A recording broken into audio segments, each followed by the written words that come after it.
We will drill, baby, drill.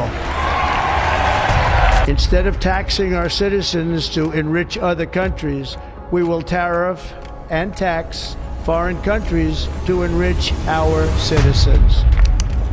মার্কিন president Donald ট্রাম্পের শুল্ক হুমকির কারণে মঙ্গলবার এশিয়ার মুদ্রা ও শেয়ার বাজারে ব্যাপক অস্থিরতা দেখা দেয়। নিক্কেই এশিয়া জানিয়েছে এদিন বিকেলে এশিয়ার মুদ্রাগুলো ডলারের বিপরীতে শক্তিশালী হয়, যদিও পুরো দিন জুড়ে লেনদেনে অস্থিরতা ছিল।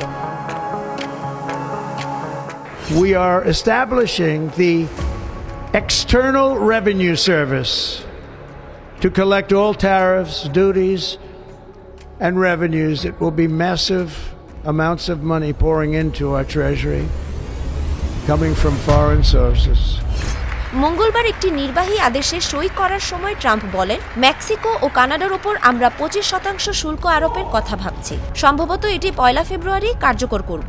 তার এই মন্তব্যের পরপরই এশিয়ান মুদ্রাগুলোর মান কমে যায়, কারণ শুল্ক আরোপ যুক্তরাষ্ট্রের অর্থনীতির জন্য মুদ্রাস্ফীতিমূলক হতে পারে।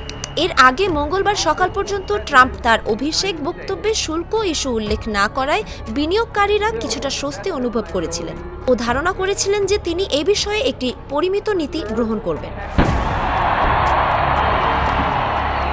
BNY এর হংকং ভিত্তিক senior APAC market strategist we খুন চং বলেন, $1 বিপরীতে জাপানি ইয়েন 154.79 পৌঁছায়, যা প্রায় 1 মাসের মধ্যে সবচেয়ে শক্তিশালী। তবে সকালে এটি 156 অতিক্রম করে দুর্বল হয়েছিল। অফশোর চীনা ইউয়ান 1 মাসের মধ্যে সবচেয়ে শক্তিশালী অবস্থানে পৌঁছালেও পরে দুর্বল হয়ে $1 বিনিময়ে 7.2891 নেমে যায়। আর আনশোর ইউয়ানও দিনের শুরুতে কিছুটা শক্তিশালী হয়ে পরে 7.2830 নেমে যায়। ওই দিন দুর্বল হয় সিঙ্গাপুর ও হংকংয়ের মুদ্রার মান।